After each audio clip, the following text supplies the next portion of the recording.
오늘 말씀은 로마서 16장 25절부터 27절 말씀입니다. 로마서 16장 25절부터 27절 말씀. 25절인데 제가 밑에 2를 뺐네요. 25절부터 27절 세 번역 말씀 우리 한 목소리로 함께 읽어볼게요. 시작. 하나님께서는 내가 전하는 복음 곧 예수 그리스도에 관한 선포로 여러분을 능히 튼튼히 세워주십니다. 그는 오랜 세월 동안 감추어 두셨던 비밀을 계시해 주셨습니다. 그 비밀이 지금은 예언자들의 글로 환히 공개되고 영원하신 하나님의 명을 따라 모든 이방 사람들에게 알려져서 그들이 믿고 순종하게 되었습니다. 오직 한 분이신 지혜로우신 하나님께 예수 그리스도로 말미암아 영광이 영원 무궁하시기를 있기를 빕니다. 아멘. 네, 제가 이제 2년 전에 교회를 시작하면서 교회 개척하기 전부터 무슨 고민을 했냐면요. 저는 뭐 아시는 분 많이 들으셔서 아시는 분들은 많이 아시겠지만 저는 죽어도 개척 안 할 줄 알았거든요. 그래갖고 개척을 못하러 해 막 이런 그리고 개척은 아주 특별한 사람만이 하는 거야 막 생각을 했는데 하다가 이제 어떻게 어쩔 수 없이 이제 개척을 하는 상황까지 이르렀어요. 그러다 보니까 가장 먼저 무슨 생각을 했냐면 이게 밤에 보면 십자가가 무진장 많은데 그런 우리 교회 내가 왜 굳이 그 안에 또 교회를 만들어서 왜 똑같은 교회라면 굳이 왜 새롭게 교회를 만들 이유가 뭐가 있을까라는 고민을 굉장히 많이 했거든요. 그러면서 이제 고민을 했었습니다. 그래서 그러면 도대체 이 한국에 교회가 얼마나 있느냐를 살펴보기 시작했는데 여러분 내가 살고 있는 동네에서 가장 많이 있는 게 뭐예요? 가장 많이 있는 게 주변에 보시면 가장 많이 있는 거 딱 떠오르는 교회? 뭘까요? 네? 편의점이죠, 편의점. 그렇죠. 여기 자기가 써놓고 왜 물어보냐 이러고 우리 태인이가 탁탁탁탁 여기 써놨잖아 이러.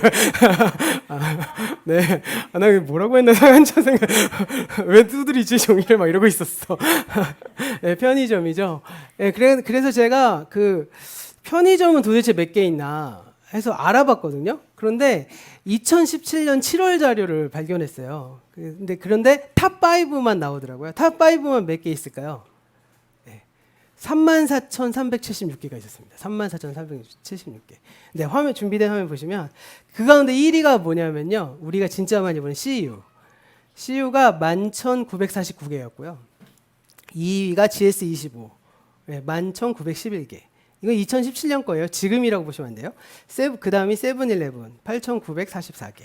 4위는 미니스톱 2,401개. 5위는 이마트24 2,247개. 해서 총 합계가 34,376개였어요. 예. 그 다음 사진 한번 볼까요? 그 다음 사진. 이건 뭘 의미할까요? 예. 한반도 남쪽의 전체를 이렇게 덮고 있는 저 빨간색은 뭘 분포할까요? 대한민국에 존재하는 커피숍을 점을 찍어서 위성으로 보여주면 저렇게 됩니다. 거의 전체를 덮고 있죠. 그러면 한반도 남쪽을 다 덮고 있는 전국의 카페 수는 몇 개나 될까요? 이건 제가 2018년 걸 찾았거든요. 전국 카페 수는 77,211개입니다. 이 77,211개. 재미삼아 볼까요? 그 다음 보시면 이거는 뭘까요? 2018년도 스벅입니다. 스타벅스. 그리고 그 다음 뭘까요? 화면 넘겨주시면 거의 비슷하지만 조금 더 큰 이디야예요. 이디야. 그리고 그 다음은 넘겼나요? 다 똑같아서 카페베네. 그리고요. 요즘에 카페베네가 많이 사양하고 있잖아요. 2018년 기준이에요. 그래서 그런 걸 다 종합하고 개인이 하는 거 다 종합하면 어떤 모양이라고요? 딱 보시면 이렇게 되는 거예요. 한반도 전체를 덮고 있는. 그래서 사실은 은퇴하면 카페나 하지 이런 말 자주 하잖아요. 그러니까 이게 모든 대한민국의 일반적 사람들의 생각이라는 거죠. 그러면 카페만큼 많이 분포되어 있는 업종이 뭘까요? 그 다음 사진 보여주시면 요건데요. 이 뭘까요? 중화요리집. 중국집이에요, 중국집.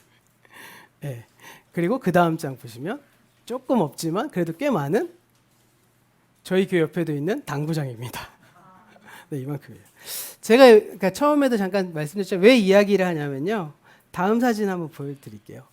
이게 뭘까요? 네, 대한민국에 표시된 교회예요. 교회 부스.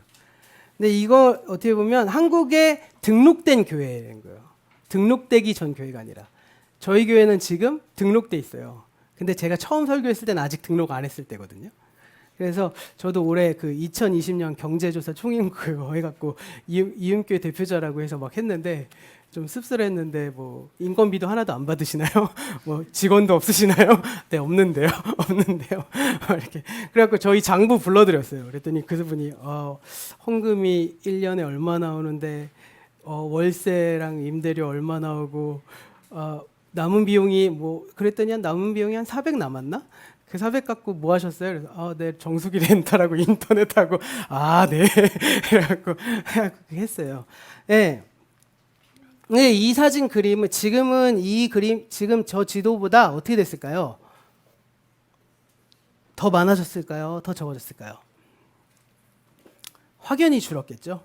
네, 확연히 줄었을 겁니다. 왜냐하면 대한민국의 교회의 어떤 이미지가 점점 추락하고 있기 때문이죠. 그래서 이거는 좀 오래된 자료예요. 2014년 자료입니다. 그래서 2014년 파악만 보면 몇 개가 됐냐면요. 약 7만 8천 개였습니다. 7만 8천 개. 거의 카페랑 비슷하죠. 네, 카페랑 비슷합니다. 그런데 여기에는 뭐 하나님의 교회나 통일교나 이단들도 많이 섞여 있을 것으로 보여서요. 안식일교회에서 한국교회는 약 한 5만여 교회를 추산해요. 한 5만여 교회. 그러니까 편의점보다도 훨씬 많고 카페보다는 좀 작은 그 사이에 있다는 겁니다. 그래서 어떻게 보면 이렇게 많은 교회 중에 밤이 되면 그 네온 사인으로 십자가가 막 보이는 지금은 또 많이 줄긴 했어요. 저희 교회도 아직은 뭐 왜 교회 그런 그 뭐랄까 외벽에 그런 거 안 다냐고 하시는데 네, 그런 거 저희도 안 했잖아요. 그러니까 의외로 밤에 네온 사인 십자가를 안 다는 교회들도 많고요. 좀 친환경적이기도 위험하기도 하고 그래갖고 그런 거 안 하시는 교회도 있고 그런데 그래서 좀 많이 줄었지만 그래도 5만여 교회에서 그런 교회 가운데 굳이 제가 또 왜 교회를 개척했을까? 그래서 어떤 고민과 또 어떠한 그 고민에 대한 답을 가지고 출발했는지 말씀을 드리면서 시작하는 게 좋겠다고 하면서 2년 전에 이렇게 얘기를 하고 설교를 시작했습니다. 오늘날 한국 교회는 굉장히 아프죠. 너무 아픕니다. 제가 처음 개척을 했던 2019년도에도 그렇게 말씀드렸는데 이제는 2019년도보다 더 심각해져서요. 거의 숨통이 끊어져 무너져 내리고 있다고 해도 과언이 아닐 거예요. 저는 계속 이대로 가다가는 저희 아들 세대들이 교회 다닐 때는 거의 교회가 무너지지 않을까 이렇게 생각할 정도입니다. 서울의 동대문을 지나 남대문 가까이에 있는 모 교회, 뭐라고 얘기하면 안 되지만 그 교회는 메가처치거든요. 근데 그 교인은 줄지 않았는데 헌금이 60%가 줄었대요. 그 이유가 뭘까? 근데 사실 그 위기를 언제부터 제가 알았냐면 10년 전부터 알았거든요. 왜냐하면 거기에서 사역하는 목사님들이랑 교분이 있었는데 그 담임 목사님이 이 문제를 해결해 보려고 부목사들을 1년씩 미국에 가서 공부를 시켰어요.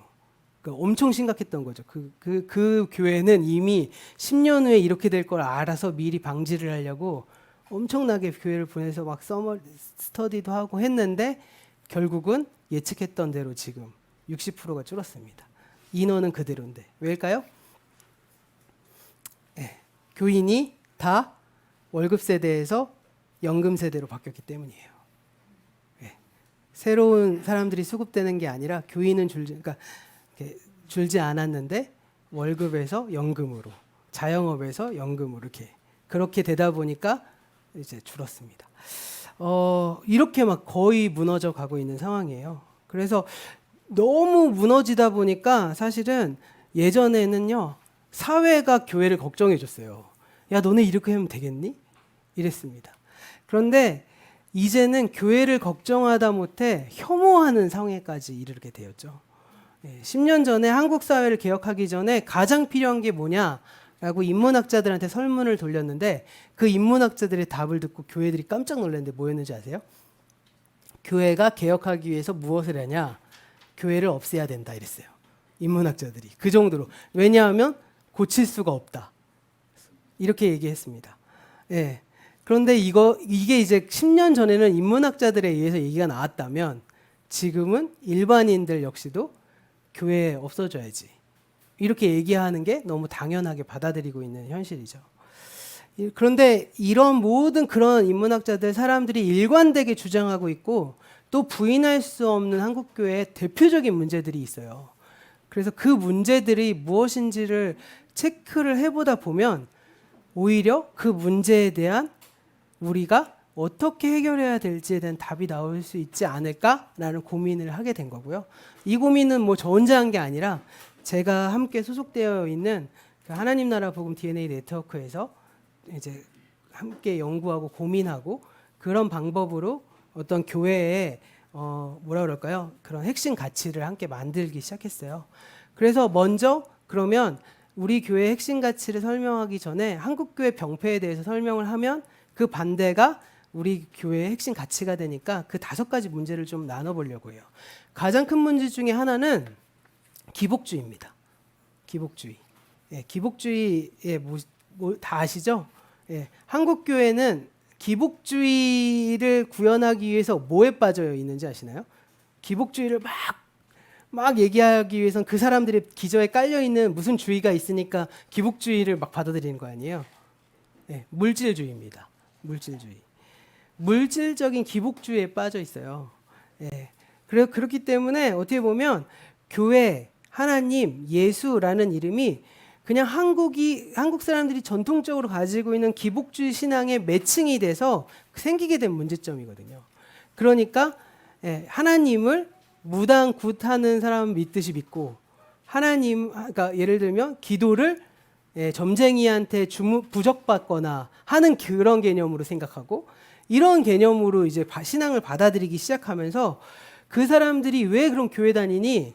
그 사람들은 왜 신앙생활을 하니? 라고 물어보면 대부분 뭐라고 얘기하죠? 복 받으려고. 이렇게 얘기하기 시작했다는 겁니다. 예. 그래서 그 복이라는 말 안에는 좋은 의미지만 이 복이라는 이 한국 사람들이 관심을 갖고 있는 복이라는 말 안에 가지고 있는 건 아주 현세적이고요. 아주 물질적인 신앙관으로 이제 구별된 거죠. 그러니까 어떻게 되죠? 예수 잘 믿다가 돈 많이 벌으면 복 받은 거고요. 예수 잘 믿다가 갑자기 돈을 못 벌리면 하나님이 시험하신다고 생각하죠. 내가 경영을 잘하고 안 잘하고의 문제가 아니라 하나님이 복을 주시냐 안 주시냐의 관으로 보는 거예요. 내가 얼마나 건강하게 내가 경제 생활을 하냐의 문제를 보는 게 아니라 하나님이 복을 주시냐 안 주시냐 아주 현세적이고 물질적인 신앙관으로 포장된 거죠. 이런 문제 때문에 한국교회가 굉장히 병들기 시작한 거예요. 그러다 보니까 신앙생활 잘해도 여전히 삶의 정황이 어려우신 분들은 뭐죠? 내가 하나님 앞에 온전히 신앙생활을 안 하고 있다고 오히려 타박받고요. 반대로 조금 어떻게 하다가 잘 되면 하나님이 함께 해주셨다는 신앙으로 포장되는 갑자기 역전되기 시작하죠. 그렇게 변하게 되는 겁니다. 그런 문제점이 가장 크고요. 두 번째는 뭐냐면요. 개인주의입니다. 개인주의. 공동체성이 거의 사라진 종교 생활을 한국 교회는 하고 있는 거예요. 그래서 어떤 사람들이 한국 교회 예배당을 어떻게 표현했냐면 영화관, 지하철 이렇게 표현했습니다. 영화관과 지하철의 공통점이 뭔지 아시나요? 영화관과 지하철의 공통점? 네. 옆에 사람들과 인사하지 않는 거죠. 네. 내가 예배드리러 와서 내 옆 사람은 상관없고 뭐죠? 나 하나님한테 예배드리면 돼요. 왜 예배드리죠? 그분한테 복 받기 위해서. 내가 그래서 이 사람하고 관계 맺으려고 하는 건 왜 관계 맺죠? 나의 이익을 위해. 굉장히 개인주의적인 상황으로 공동체성이 거의 사라졌습니다. 그러다 보니까 갑자기 그 한국교회의 아주 수많은 전도구호 중에 가장 심각한 전도구호라고 저는 생각하는데 예수 믿고 천국 가세요라는 구호.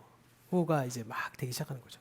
예수 믿고 천국 가는 거 너무 당연하고 중요한 일이지만 예수 믿고 내가 천국 가는 거죠.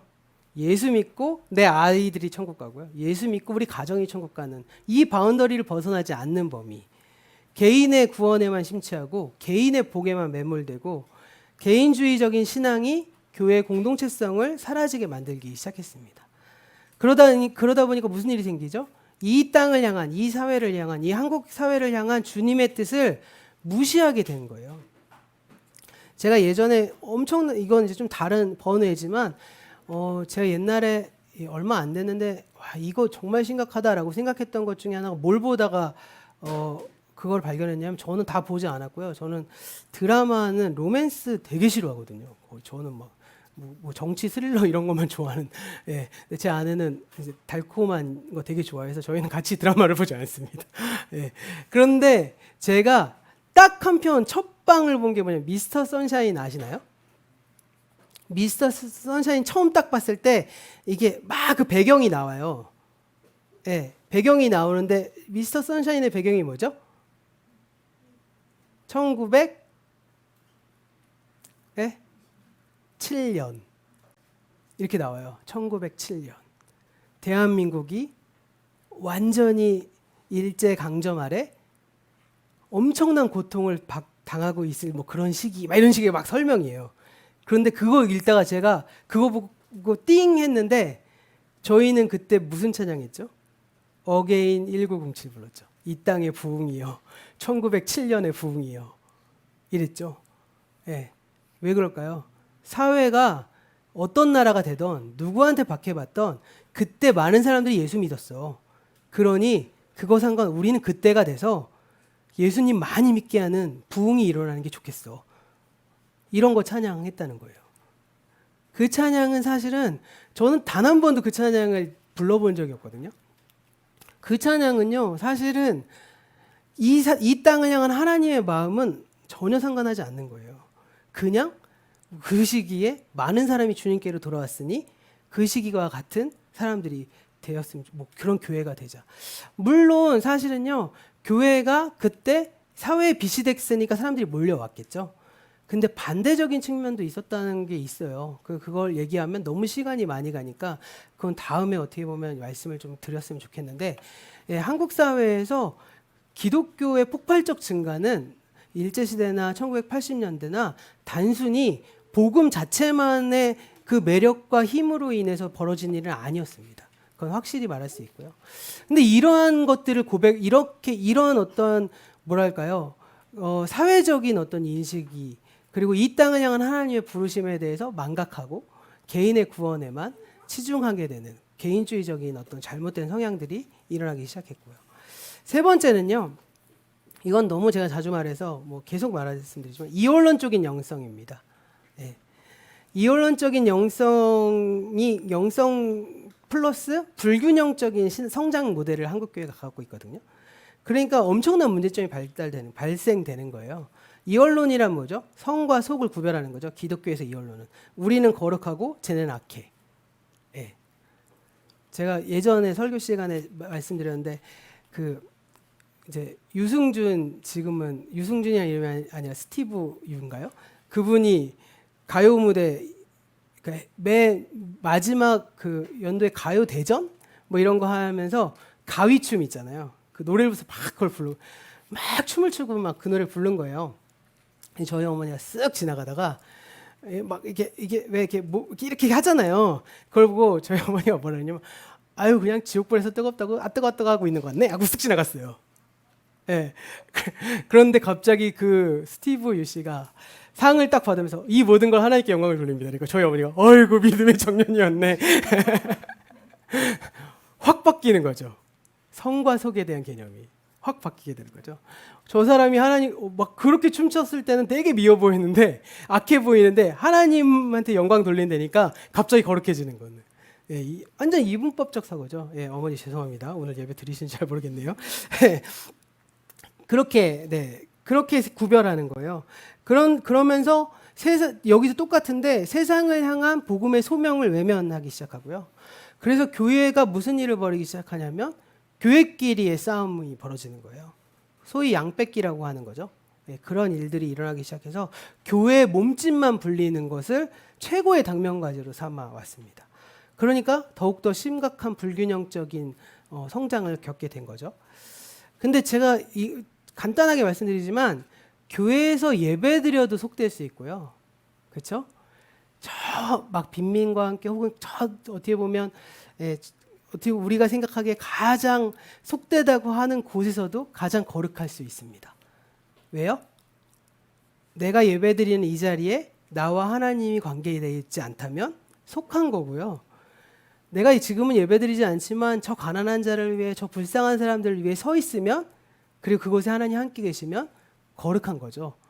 우리의 구별을 그래서 저희가 예배 기도할 때마다 하나님이 예배 받아달라고 말씀드리는 그것은 다른 게 아니고요. 예배를 드려도 우리가 속될 수 있고 내가 저 밖에서도 하나님 나라를 위해 살아간다면 우리가 그 일로 인해서 혹은 어떠한 일로 인해서 그 예배 자리에 참석하지 못한다 하더라도 하나님 충분히 거룩하다고 말하실 수 있을 거니까요.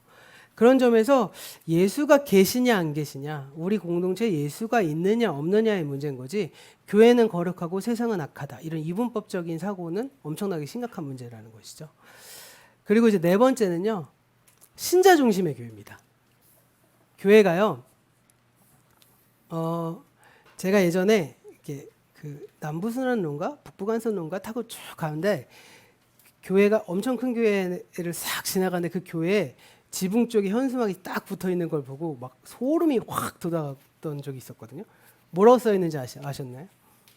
네? 제가 그래갖고 뭐 이렇게 굉장히 많이 이야기를 드렸는데 교인을 위해 최선을 다하는 교회 이렇게 써 있어요.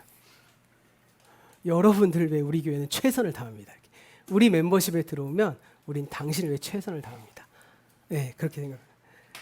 교회가 자신만을 위해 자신의 역량과 돈과 힘과 능력을 사용하는 거, 이게 한국교회의 큰 문제점이고요. 그리고 다섯 번째가 현세 기복적인 예배를 드리고 있다는 거죠. 이건 아주 결과론적인 얘기인데요. 이 네 가지의 문제, 네 가지의 문제, 이 네 가지의 문제들이 기복주의와 개인주의와 이원론적 영성과 신자 중심의 교회가 되기 시작하면요, 그들이 드리는 예배도 아주 자연스럽게 어떻게 되겠죠? 복을 빚고 그 복을 받기를 원하고 그 복 때문에 예배드리는 그런 기복주의적인 예배로 빠지게 되는 것이겠죠. 하나님을 추구하고 하나님의 뜻을 구하고 묻고 오늘 이 땅에서 이 다음 한 주간의 삶에서 내가 어떠한 삶을 살아가야 하는지 이것에 대해서 고민하고 깨닫는 시간의 예배가 아니라 내가 출석 체크했으니 벌 내리지 말아주시고 열심히 예배 행사를 참여했으니 복을 내려 주옵소서, 이런 개념으로 된 것이죠. 이런 다섯 가지 문제들로 인해서 한국교회는 점점 아프지고 있고요. 도대체 회복할 기미가 보이지 않고 있죠. 왜 그럴까요? 이거를 해결하려면요, 완전히 새 판을 짜야 된다고 저는 생각하거든요. 그래서 제가 교회를 이 문제로 인해서 내가 만약에 나 한 사람이 일반 교회를 간다고 해서 이 모든 것들이 해결될 수 있을까? 라는 고민을 굉장히 많이 했던 것 같습니다. 그래서 이 문제를 딱 뒤집어 버리면 어떻게 교회가 회복돼야 될지에 대한 어떤 방향선이 쭉 나오게 되는 거죠. 신자 중심의 교회는 어떻게 바뀌어야 될까요? 찾는 이 중심의 교회로 바뀌어야겠죠. 여기서 찾는 이란 제가 분명히 말씀드리는데 불신자 중심의 교회가 아니라는 거예요.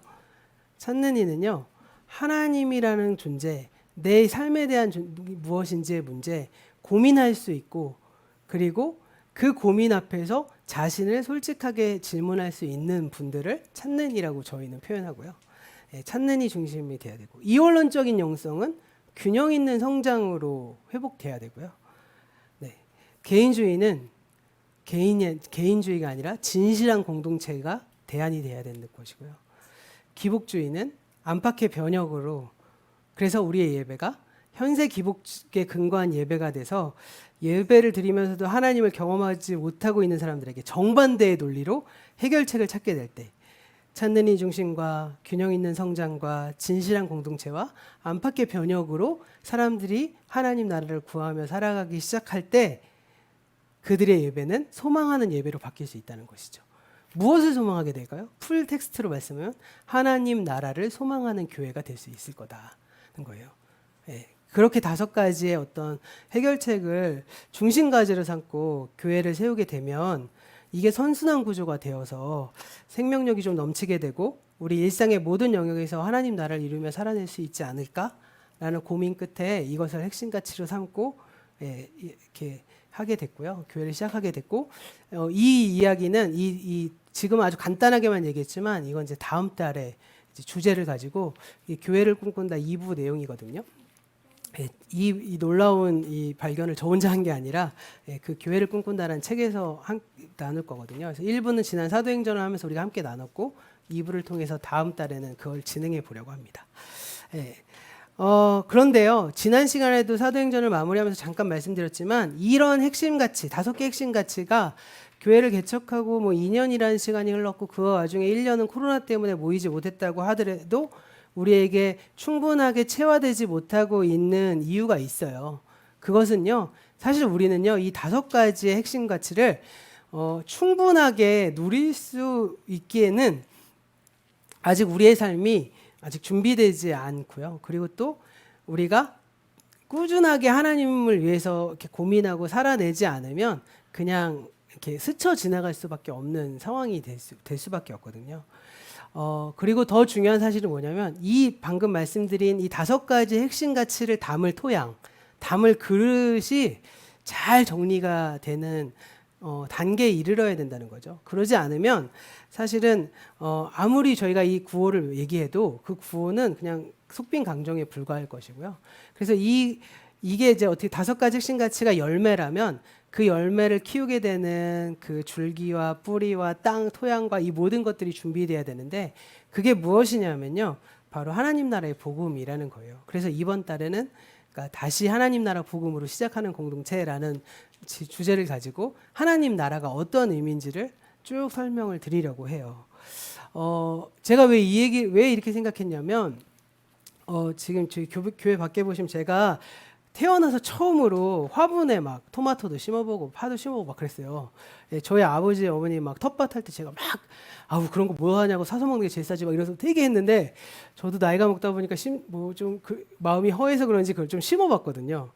근데 제가 심고 나서 특이한 점 하나를 발견하게 됐어요. 뭐냐면요, 고추를 심었는데 고추에서 열매가 하나만 나와요.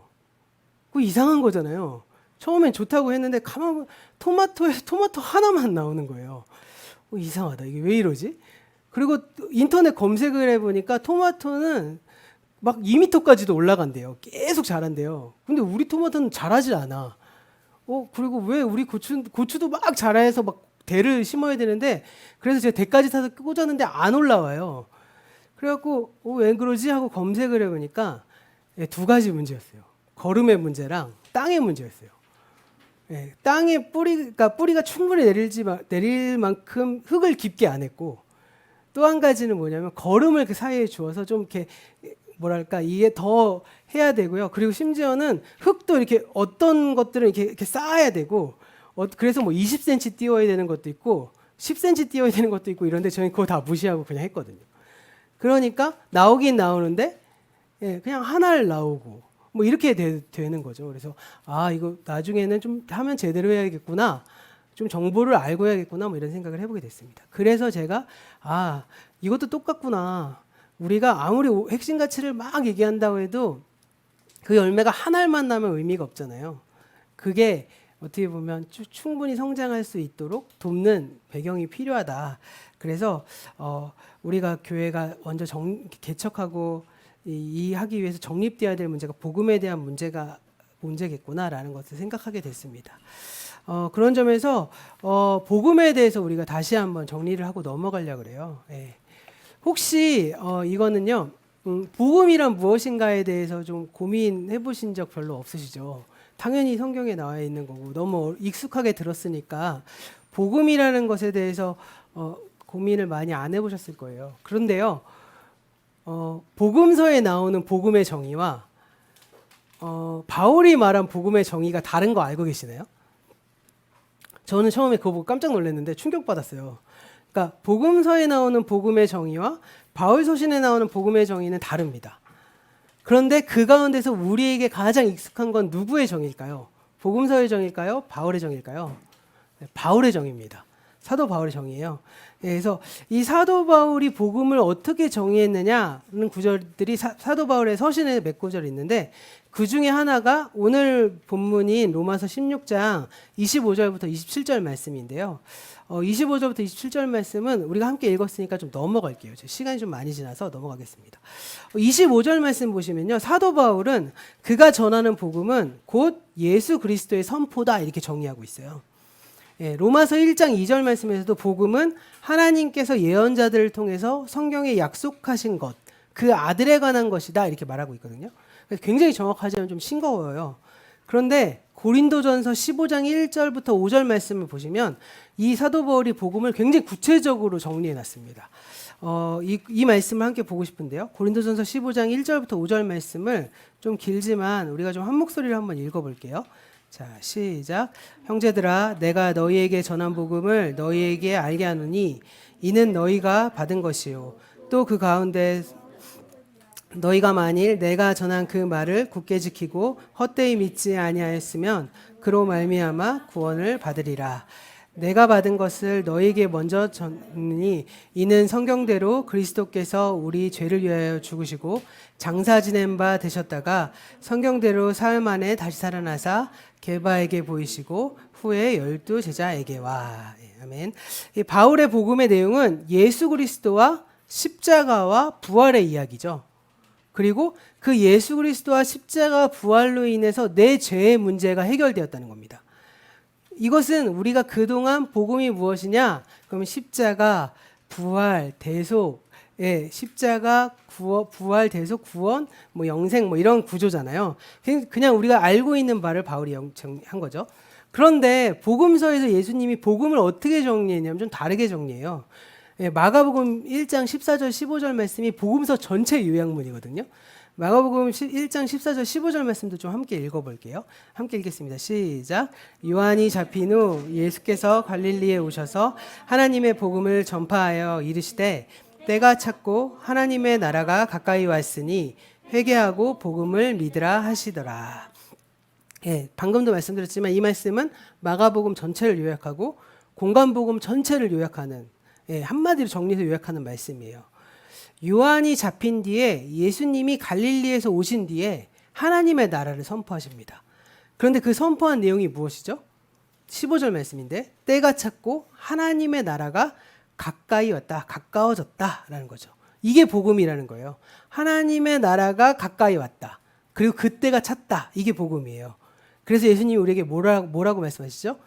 회개하고 그 복음을 믿으라 하고 촉구하시는 거죠. 여기서 하나님의 나라는 뭐냐면 하나님의 다스리심을 의미하는 것이고요. 하나님의 주되심, 하나님의 왕되심 뭐 이런 같은 말입니다. 그러니까 정의해 보자면 복음이란 하나님이 오셔서 우리의 왕이 되신다. 요즘에는 왕이라는 말이 좀 우리한테 그게 크게 와닿지 않으니까 하나님이 오셔서 우리의 주님이 되신다. 주인이 되신다. 이 소식이 바로 복음이라는 거예요. 정리해 볼까요? 우리가 예수를 믿는다고 그러죠. 그 예수를 믿는다고 할 때 그 믿음은 무엇을 믿는 게, 예수를 믿는다고 하는 게 무엇을 의미할까요? 사실 믿음이란 복음을 믿는 거죠. 복음을 믿는 거예요. 그냥 나 예수님 믿어라고 말을 하는 건 국어사전적으로 보면 그래, 예수가 살아있다는 거 믿어, 예수가 2000년 전에 이 땅에 오셨다는 거 믿어, 이런 그 사람을 믿는 게 아니라 그 사람을 통해서 하신 일을 믿는 거죠. 그래서 그 하신 일은 뭐냐? 복음이죠. 복음을 믿는 겁니다. 그래서 이것은 우리의 삶에 그 하나님의 나라를 오시는, 그 하나님의 나라를 받아들이고 하나님이 우리의 삶에서 그분이 나의 주인 되고 주님이 되게끔 살아가는 것. 이것이 바로 마가복음 1장 15절에서 말하는 믿음, 복음을 믿는 것이죠. 그런 점에서 사도 바울이 말하는 복음이요, 예수 그리스도의 십자가와 부활의 소식이라면 복음서가 말하는 복음은요, 하나님의 나라가 가까이 왔다라는 뜻입니다. 좀 차이점 이해가 되시나요? 그러니까 바울은 예수님이 오셔서 십자가와 그 고난과 부활과 이 모든 승천의 과정을 통과해서 우리의 주인이 되셨다는 거면 예수님은 하나님의 나라가 가까이 왔다라고 말하고 있다는 겁니다. 이렇게 바울의 해석과 예수님에 대한 정의가 좀 달라요. 그럼 무엇이 맞을까요? 바울이 맞을까요? 예수님이 맞을까요? 그래서 어떤 사람들은 바울이 기독교를 만든 사람이지 예수가 기독교를 만들지 않았다 이렇게 주장도 해요. 예수는 유대교 안에서의 그 진리를 선포했는데 바울이 이걸 가공하고 만들어서 그러니까 기독교라는 어떤 시스템을 만든 사람이야. 그러니까 예수가 아니라 바울이 이렇게 이런 식으로 막 얘기하시는 분들이 있거든요. 그런데 그건 좀 틀린 말이고요. 좀 나중에 설명드리고 지금까지 근데 복음이라는 그 의미에 대한 그 교회의 해석은요. 예수님의 해석보다는 바울의 해석에 집중했던 건 사실입니다. 그래서 복음이란 십자가 대속의 교리를 그러니까 대속의 교리를 의미하고요. 믿음이란 그 교리를 내가 믿는 거죠. 그래서 저도 세례문답 참 많이 했는데 저는 교육부서 담당 많이 했으니까 청년들이랑 이렇게 세례문답하면요. 너 하나님이 너의 주인이시라는 거 믿어? 하나님이 널 위해 죽으셨다는 거 믿어? 그래서 믿는다고 하면 이제 세례문답 통과한 거죠. 핵심은 그 교리를 네가 믿어? 이게 중요한 거였어요. 예. 그래서 그거를 복음이라고 배웠고 그렇게 믿어왔거든요. 그러면서 복음서에서 나오는 이 복음의 정의에 대해서는 크게 관심이 없었다는 거죠. 저 역시도 신학을 했음에도 불구하고 이 바울의 정의와 예수의 정의가 복음서의 정의가 좀 다른다는 걸 좀 늦게 발견했고요. 그래서 약간의 혼란도 있었고 정리하는 데 시간이 좀 걸렸습니다. 그런데 그렇게 오랫동안 제가 어렸을 때부터 모태신앙으로 바울이 말하는 그 교리적인 믿음을 내가 믿어서 구원받고 천국 간다고 하는 거를 가지고 신앙생활을 하는데 크게 무리가 없었어요. 지금도 크게 무리가 없죠. 예. 그런데 그렇게 믿다 보니까 무슨 불균형이 생겼냐면요. 복음 안에 행위가 사라지기 시작합니다. 복음 안에서 복음으로 인해서 생기게 되는 삶이 사라졌어요. 예. 저는 신앙이란 가치관이라고 생각하거든요. 가치관을 가지고 있으면 그 가치관대로 살잖아요. 근데 어느새 기독교는 복음이란 교리를 믿어버리고 내가 믿으면 내 가치관이 어쨌든 그 교리를 믿으니까 난 구원받아. 이렇게 해석이 변질되기 시작하니까 삶에 대해서 하나님 나라, 하나님의 뜻, 하나님의 역사에 관심이 별로 없어집니다. 그냥 내가 예수를 믿고 그래서 나는 구원받아서 천국 가. 이거에 이렇게 매몰되기 시작했어요. 예. 마음으로 믿고 입으로 시인하는 것이 믿음이라고 고백하다 보니까 삶이 없어졌습니다. 그리고 그 복음의 적용이요. 단순히 내 개인의 구원으로만 범위가 확 좁아지기 시작했죠. 그래서 주기도문에 나오는 나라가 임하옵시오며 라는 고백은 사라지고 어느새 어렸을 때 배웠던 노래죠. 저는 심각한 노래라고 말을 하는 기독교의 어린 신앙의 가장 심각한 노래 구원열차의 복음이 나왔습니다. 나는 구원열차 타고 하늘나라 가지고 빵빵 하는 거. 예, 죄악역 벗어나 넘어가다 다시 내리지 않죠. 차표 필요 없어요. 주님 선장 되시니 나는 염려 없어요. 근데 그 노래 부르고 알려주시는 선생님 매일 염려 속에 살잖아요. 예, 재앙역을 맨날 벗어나나요? 맨날 재앙역에서 맴돌잖아요. 그런데 나는 그 구원열차 탔으니까 지금 이 땅의 삶이 아무리 고통스러워도 난 상관없어. 뭐 이렇게 되기 시작했습니다. 그러니까 믿음의 전부가요. 구원열차 안에 다 정리가 된 거예요. 예. 그런데요. 그렇게 얘기를 하기 시작하다 보면 바울이 전한 복음이 좀 잘못됐네. 예수의 복음으로 돌아가야겠네. 라고 생각이 되실 거예요. 근데 그게 아니라는 겁니다. 바울의 복음이 잘못된 것이고 복음서의 예수의 복음으로 돌아가는 게 맞을까요? 그게 아니라 사도 바울이 왜 그렇게 선포했는지에 대한 이해를 보면 라고 이해하실 수 있게 된 거예요. 그런 점에서 사도 바울이 말한 복음에 대한 정의와 복음서의 정의를 한 묶음으로 보면서 이 두 정의를 조화시킬 수 있는 눈이 우리에게 있어야 된다는 것이죠. 로마서 1장 2절은 이렇게 말하거든요. 우리 준비된 화면 보시면서 함께 읽어보시면요. 함께 읽겠습니다. 시작. 이 복음은 하나님께서 예언자들을 통하여 성경에 미리 약속하신 것으로. 네, 복음은요. 신약 성경에서 갑자기 생겨나는 게 아니라는 거예요. 구약 성경에도 이미 예언자들을 통해 말씀하고 잉태하고 자라나서 예수님에 의해서 열매를 맺기 시작한 겁니다. 그렇다면 이 복음을 제대로 이해하기 위해서는요, 우리는 무엇을 봐야 될까요? 구약의 말씀을 봐야 되는 거죠. 예. 그러면 구약 성경은 이 복음을 어떻게 말하고 있느냐? 그리고 그것이 어떻게 바울에게서 예수의 복음으로 완성되었느냐? 예, 그것을 확인해 보기 위해서 구약이 말하는 복음이 담겨 있는 말씀 이사야서 40장 9절 10절 말씀을 좀 함께 읽어보려고 해요. 이 말씀 함께 읽어보겠습니다. 시작. 좋은 소식을 전하는 시온아, 어서 높은 산으로 올라가거라. 아름다운 소식을 전하는 예루살렘아, 너의 목소리를 힘껏 높여라. 두려워하지 말고 소리를 높여라. 유다의 성읍들에게 여기 너희의 하나님이 계신다 하고 말하여라. 만군의 주 하나님께서 오신다. 그가 권세를 잡고 친히 다스리실 것이다. 보아라, 그가 백성에게 주실 상급을 가지고 오신다. 백성에게 주실 보상을 가지고 오신다.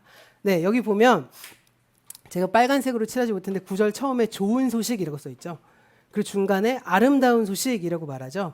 이게 뭐냐면 말 그대로 복음이죠. 예, 복음이란 말 자체가 좋은 소식, 아름다운 소식, 기쁜 소식이란 거죠. 그 복음의 내용이 뭘로 표현하죠? 9절 하반절과 10절에 나오는데 9절 하반절에는 여기에 너희 하나님이 계신다. 그리고 10절 말씀에 만군의 주 하나님께서 오신다 이렇게 말해요. 예, 하나님 계시는데 또 하나님 오신대요. 이게 무슨 의미야 도대체? 그가 권세를 잡고 친히 다스릴 것이다. 예, 그래서 저희가 저희 이제 교회에서 절대 잊지 말아야 될 표시라고 하면서 설명드렸던 기억이 나는데 그건 다음 시간에 제가 설명드릴게요. 이 이제 이미와 아직에 대한 의미거든요. 그건 좀 다음에 설명드릴게요. 여기서 보면 만군의 주 하나님께서 오셔서 권세를 잡고 친히 뭐 하신다고요? 다스리신다. 이게 복음이라는 거예요. 하나님이 오셔서 친히 다스린다. 다르게 말할까요? 하나님이 오셔서 통치하신다. 이게 복음입니다. 정리해 볼까요? 앞에 살펴본 마가복음 1장 15절에서 하나님의 나라가 가까이 왔다. 정의하죠? 그러니까 이사야서의 말씀과 마가복음의 말씀의 복음의 정의는 정확히 일치합니다. 예수님은요, 이사야서에 나오는 이 말씀의 정의를 그대로 사용하신 거예요. 네. 그런데 바울이요, 로마서 1장 2절 말씀에서 이 복음이 갑자기 생겨난 게 아니라 구약을 통해서 미리 약속하셨다라고 말씀하시고요. 그 말씀이 오늘 말씀 26절에서도 똑같이 나오고 있습니다. 결국요, 바울이 전하는 복음, 예수님이 선포하신 복음, 구약이 말하는 복음의 정의가 모두 똑같다는 거예요. 이사야서가 말하고 하나님이 확인하신 그 복음이 하나님의 나라가 온다는 거잖아요. 그런데 그 하나님의 나라가 오셔서 뭐하죠? 다스리신다는 그 약속이 바울의 입장에서는 어떻게 보일까요? 바울의 입장에선 예수님이 오셔서 이미 다스리잖아요. 그러니까 하나님 나라 임했네. 무엇으로? 그의 십자가와 부활을 통해서 이루어졌구나. 바울은 이렇게 본 거예요. 그리고 다시 오시겠다고 하니까 이제 완전하게 임할 하나님 나라를 우리는 기대해야 되는구나 라고 바울은 이야기하고 있는 것이죠. 그럼요, 뭐 진부한 얘기지만 왜 복음이 기쁜 소식일까요? 구약에서 하나님이 오셔서 다스리신다는 소식, 하나님이 오셔서 주님이 되신다는 소식이 왜 기쁘냐는 거죠. 예. 그 이유는 예언서가 쓰여진 그 시점에 이스라엘은요, 하나님이 아닌 다른 세력의 지배를 받고 있었기 때문이에요. 네. 이스라엘은 남북으로 분단됐잖아요. 그래서 북왕국은 아시리아에 멸망당하고 남왕국은 바벨론에 멸망을 당했습니다. 그래서 그 뒤에 페르시아, 헬라, 로마로 이어지는 제국의 지배를 계속 받아요. 아주 잠깐 하스모니안 왕조라고 해서 자기들만의 민족을 잠깐 세우긴 했지만 그 왕조와 교체되는 그 시기에 잠깐 등장한 왕조였어요. 예. 이렇게 계속 제국의 지배, 압제를 받으면서 하나님이 우리 가운데 오셔서 제국의 지배로부터 해방시켜 주시고 친히 하나님이 우리의 주인이 되셔서 그가 통치하실 그 나라를 기대할 수밖에 없는 상황인 거죠. 그래서 하나님의 나라가 임한다는 것은 그들에게는 복음이 될 수밖에 없는 거예요. 예. 사실요, 인간은 하나님이 오셔서 주인 되어 주시는 것이 기쁜 소식이 아니에요. 그렇지 않아요? 예. 우리 아이들한테도 부모님이 주인 될 것 같으니까 사춘기 때 반항하잖아요. 내 인생의 주인 나라고 생각하니까 막 반항하잖아요. 예, 엄마 아빠한테도 막 왜 엄마 마음대로 하는데 막 이런 얘기 하잖아요. 예, 우리 막내딸도 하거든요. 아, 지금 웃고 있는 또 다른 우리 따님이 한 분 계시네요. 예. 왜 엄마 마음대로 하는데 왜 이렇게 얘기하잖아요. 인간은 천성적으로요, 누구의 지배받는 거 싫어합니다. 그런데 왜 그게 복음이냐는 거예요. 사실은요, 신학적으로 보면 인간이 인간 스스로 주인 될 때 생기는 수많은 문제가 있죠. 근데 그 수많은 문제를 뛰어넘는 방법은 아이러니하게도 내가 주인 되는 게 아니라 나를 지으신 분이 주인이 되시는 상태가 되어야 사실 인간에게는 가장 행복하고 가장 평화로운 거겠죠. 그리고 더 나아가서 역사적으로 보면 연이은 지배를 받고 있는, 예, 그 민족들에게 가장 기쁜 소식은 하나님이 그 제국을 없애버리고 이 땅에 하나님의 통치를 이루신다는 게 기쁜 소식일 수밖에 없을 겁니다. 그래서 하나님의 나라가 임한다는 것이 그들에게 기쁜 소식이 되고, 그런 그 하나님에 대한 기다림, 복음에 대한 기다림. 그래서 예수님이 오셔서 막 복음을 선포하는데 사람들이 이해하지 못하는 이유가 뭐냐면요, 그들이 생각하는 하나님의 나라는 뭐냐면 로마가 물러가고 이스라엘 왕조가 세워지고 예수가 왕이 돼야 되는 게 그 그림이 당연한 거거든요. 근데 그러지 않고 예수가, 예, 로마의 지배를 꼭 인정하는 것처럼 말도 하다가 동시에 인정하지 않는 것처럼도 하다가 하니까 사람들이 헷갈린 거였어요. 예. 그러니까 이 복음에 대한 기다림과 기대가 예수님을 통해 이루어지긴 했는데 그 이루어짐이 정치적으로 이루어진 것이 아니라 우리 전인격적으로 이루어지기 시작했다는 거죠. 예수님은 하나님의 아들이자 그 자신이 하나님으로서 이 땅의 하나님의 다스림, 하나님 나라의 주인이 되어 주셨거든요. 그래서 하나님의 나라는 곧 하나님의 아들의 나라고요. 그래서 예수 그리스도의 나라가 된 거예요, 바울이 보기에는. 그래서 예수님은 자신이 공생의 기간에서 처음 나왔기 때문에 구약에 말했던 그 하나님의 나라가 임했다, 임한다, 왔다 이렇게 말하지만 바울의 입장에서는 그 하나님의 나라 이꼴 하나님의 아들의 나라인 거죠. 예수 그리스도의 나라. 그분이 오셨기 때문에 예수의 나라가 되는 겁니다. 그렇게 말하는 거예요. 그래서 복음의 핵심을 좀 정리해 보자면 하나님의 나라, 예수의 주되심 이렇게 해석할 수 있어요. 그리고 십자가 부활은 예수님이 우리의 주인이 되시는 길이 되는 거죠. 그래서 우리가 예수를 믿는다는 건 단지 십자가 대속의 교리를 믿는 게 아니라 십자가와 부활을 통해서 주님이 나의 주인 되어 주셨고 예수님 그분을 내가 기꺼이 내 삶의 주인으로 모시는 것, 이게 믿음의 핵심입니다. 구약 성경의 이스라엘이 하나님이 오셔서 다스리시고 수많은 제국의 연이은 지배로부터 해방시킬 걸 기대했다면 예수님은 우리에게 오셔서 죄와 죽음의 지배로부터 해방하시고 우리를 그 죄와 죽음의 권세에서 하나님의 나라로 옮겨주시는 것이죠. 그래서 골로새서 1장 13절 14절에서 바울이 이렇게 말하거든요. 이 말씀도 함께 읽어볼게요. 골로새서 1장 13, 14절 시작. 아버지께서 우리를 암흑의 권세에서 건져내셔서 자기의 사랑하는 아들의 나라로 옮기셨습니다. 우리는 그 아들 안에서 구속 곧 죄사함을 받았습니다. 여기 보면 암흑의 권세에서 건져내셔서 자기의 사랑하는 아들의 나라, 하나님 나라인 거죠. 옮기셨다 이렇게 말해요. 이게 이제 복음인 거예요. 죄와 죽음의 집에서 건져내서 우리의 주님이 되셨다, 예수가. 그리고 그 믿음이란 복음을 받아들이는 것인데 복음을 믿는 것이란 곧 하나님의 나라와 예수의 주되심을 내 삶에 받아들이고 우리의 삶에 예수의 주되심을 실현하는 것인 거죠. 그래서 믿음이란 단순히 교리에 대해서 내가 지적으로 동의하는 것도 아니고요. 어떤 사실이나 어떤 신념의 문제가 되는 게 아닌 거예요. 그것은 믿음 그 자체, 이꼴 삶인 거죠. 내가 무엇을 믿느냐는 내가 그렇게 산다는 것을 의미하는 겁니다. 그래서 믿음은요, 절대 말로 하는 게 아니라 생각으로 하는 게 아니에요. 누구든지 마음으로 믿고 입으로 시인하면 구원받는다는 말은 이미 그 안에 마음으로까지 믿고 입으로까지 시인했는데 그렇게 안 산다고? 라고 하는 의미가 포함되어 있는 거죠. 예. 그런데 이거를 마음으로만 믿고 입으로 시인해도 될 거라고 오해하는 사람들이 이미 예수 시대에도 있었던 거예요. 그래서 예수님이 뭐라 그랬어요? 예? 마태복음에 나오는데요. 예수님께서 주여 주여 하면서 하나님의 뜻에 순종하지 않는 사람들 이렇게 말하죠. 그들에게 뭐라고 경고하시나요? 나더러 주님 주님이라고 고백해놓고 다 하늘에 올라가는 것이 아니다.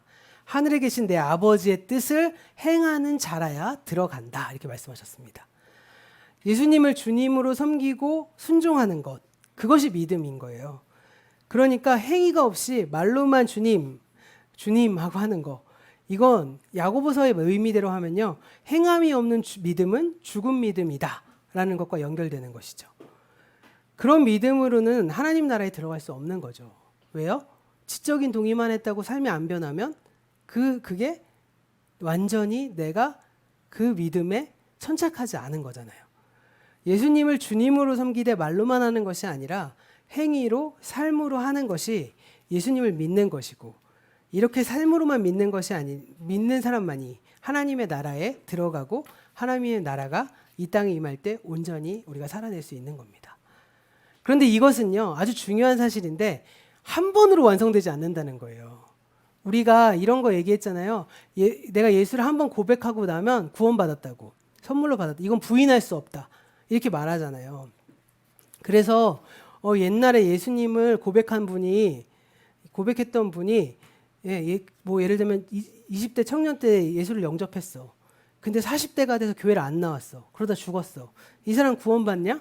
이렇게 물어보는 그 이슈들이 있잖아요. 사실 그 이슈에 대해서 전 정직하게 얘기해야 된다고 생각하는데, 저는 사실은 개인적으로는요, 그건 하나님의 절대 주권이에요. 그걸 어떻게 우리가 판단할 수 있겠습니까? 내가 마음으로 믿고 입으로 신해서 삶이 그렇게 되면, 삶이 하나님 나라를 지향하며 살아가는 그 사람들은 성령 힘을 통해서 역사하기 때문에 부인할 수 없겠죠. 근데 머리로만 지적으로 동의하고 감정적으로만 동의한다고 해서 그게 진짜 믿은 것이냐, 근본적으로 이분이 진짜 믿었냐 안 믿었냐를 생각해 볼 수 있는 측면이 되겠죠. 그렇기 때문에 믿음은요, 한 번으로 완성되지 않아요. 제가 계속 말씀드렸지만 우리가 5가지 핵심 가치가 열매로 맺혀지기 위해서는요, 이게 꾸준히 하루의 발걸음을 하나가 하나님 나라를 조금씩 확장해 나가는 개념으로 우리가 살아내는 데 있는 거죠. 그게 우리 사명인 거죠. 그래서 계속 예수님을 영접한 이후에도 우리 삶의 중심 보좌를 예수에게 내어드려서 예수님이 온전히 우리의 주님이 되도록 만드는 거죠. 한번 고백했다고 갑자기 내 주인의 자리에 내가 없어질 수 있을까요? 못 없어져요. 절대 안 됩니다. 우리도 그런 거 있잖아요. 저도 목사지만 하나님, 제 모든 걸 주님 다 사용하십시오. 그런데 돈은 안 돼요. 그런데 우리 자식은 안 돼요.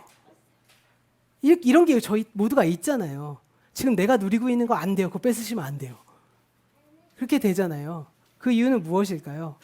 우리가 아직은 완전히 하나님 앞에 우리의 완성된 삶을 살지 못하니까 매일매일 내 주인의 삶을 조금씩 내려놓고 그만큼의 분량만큼 하나님 앞에 내가 양보해 드리는 삶을 살아내야 되는 거죠. 끊임없이 우리 자신을 주님께 내어드리는 신앙생활이 계속되어야 돼요. 그것이 바로 뭐 기도로도 되고 영성훈련도 되고 공동체를 통해서 신앙의 성장이기도 한 것이죠. 그거를 칼빈이 얘기하는 대로 하면 성화라고도 얘기하는 겁니다. 이것을 우리 교회 구호로 보자면 균형 있게 성장하고 안팎의 변혁을 이뤄내는 것이 돼야 되는 겁니다. 이것은요, 우리의 일생을 통해서 계속 되어져야 할 여정입니다. 그래서요, 믿음이란 행위지만 또 한 가지 측면으로 보면 하나의 과정인 거예요. 그 과정 가운데 우리가 예수 안에 머무르게 됩니다. 예수 안에 머무른다는 건 죄와 죽음의 지배를 따르는 것이 아니라 예수님을 주님으로 지속적으로 섬기는 것이죠. 이 세상의 질서를 거부하고 하나님의 질서를 따르는 거예요. 그래서 예수 안에 머무는 것은 명목상 그리스도인의 신분을 유지하는 것을 의미하는 게 아니라는 겁니다. 예수를 주님으로 섬기는 것은 단순히 설문조사에서 기독교인으로 표시하는 건 아닌 거죠. 제가 군대 갔을 때 얘기 자주 하는데, 군대 갔을 때 다 그거 종교 조사예요. 그래서 제가 기독교라고 썼거든요. 근데 저희 고참이 물어봤어요. 너 신자야 아니야? 이렇게 물어봤어요. 그 사람들도 아는 거예요. 기독교인이긴 한데 너 근데 신자야 아니야. 그러면 제 앞에 사람들이 신자 아닙니다. 뭐 이렇게 얘기해요. 그럼 체크해요. 그럼 뭐예요? 그 사람들은 필요할 때는 불러서 일시키겠다는 거거든요. 축구대회 있으면 같이 축구하자는 거예요. 그래서 제가 신자입니다. 그러니까 저는 신자입니다. 너 이거 어떻게 신자야? 그러니까 제가 할 말이 없어서 그때 제가 너무 아직도 가슴에 이렇게 말하면 안 됐는데 제가 뭐라고 말했냐면요. 저 신학대학교 다닙니다. 이랬어요. 네, 이렇게 말하면 안 됐는데 제 삶의 주인이 예수입니다라고 했어야 되는데. 예, 근데 제가 멈춰갖고 저 신학대학교 다닙니다. 그랬더니 그래, 너 신자네. 이렇게. 예, 그런 게 아니라는 거죠. 명목상으로 설문조사에 나 기독교 표시하는 게 기독교인이 아니라는 거예요. 그렇게 따지면 유럽 사람들 다 기독교인이죠. 1년에 한 번, 두 번밖에 교회 안 가면서. 예, 심지어는 어떤 사람은 2번 간대요. 예, 유아 세례 받을 때, 장례식 때, 자기 죽을 때 2번 가는데 기독교인이라고 표시한대요. 예. 그러니까 근데 예수의 주되심을 믿고 그 주되심의 삶을 살아가는 게 바로 그리스도인이라는 거죠. 오늘 말씀 마무리하면서요. 그래서 이렇게 복음에 대해서 이렇게 복음으로 사는 거, 예수를 주인으로 섬기고 사는 거 이렇게 설명드리면 어떤 분들 이렇게 얘기해요. 너무 어려운 일 아니에요? 이거 어떻게 가능해요? 물어봐요. 그럴 때 제가 분명히 말씀드릴 수 있는 건 사실은요. 얕잡을 일이 아닙니다. 예수 믿는 거요. 쉬운 일 아니에요. 그래서 우리가 다른 사람들한테 복음을 전할 때요. 예, 그냥 예수 믿어서 성령님을 해서 한 번에 확 바뀐다고 하는 그런 꼬심 하시면 안 돼요. 얕잡을 거 아니에요. 삶을 걸어야 될 문제입니다. 하지만요. 근데 동시에 아이러니하지만 어려운 일도 아닙니다. 왜 그럴까요? 내가 하는 게 아니니까요. 예. 예수의 주되심은요. 우리의 윤리적인 노력과 행위나 도덕적인 행위로 성취로 하는 게 아니기 때문입니다. 그냥 우리가 할 일은 끊임없이 예수님 앞에 내 자리를 내어드리기만 하면 되는 거예요. 예수님이 나의 주님이 되시도록 만드는 거. 내가 결정하는 게 아니라 예수라면, 내가 선택하는 게 아니라 예수님이라면, 이것을 생각하고 그리고 그러한 삶을 내가 충실히 살아내기 시작하는 것. 그걸 다르게 표현하면 성령에 이끌려 살아가는 것이겠죠. 예. 그래서 그 주님이 나를 통해 일하시게 하는 것.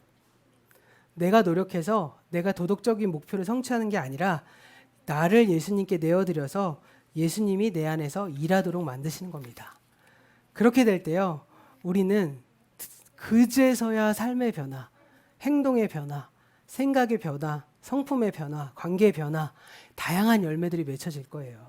그래서 그걸 가지고 바울이 성령의 열매라고 말한 거죠. 예. 그리고 성령의 열매는 반대로 또 말하면 믿음의 열매인 것이겠죠. 이 모든 일은 근데 내가 하는 게 아니라 우리 가운데서 주님이 친히 이루어 가시는 겁니다. 그래서 로마서 1장 16절에서 바울이 복음이요 우리를 구원하시는 하나님의 능력이라고 말하는 거예요. 그러면요 마지막으로요 복음이 어떻게 나에게 능력이 될까요? 복음은 우리 안에서 역사하는 하나님의 주되심이기 때문이에요. 그 능력 때문에 내가 변화되어 가는 겁니다.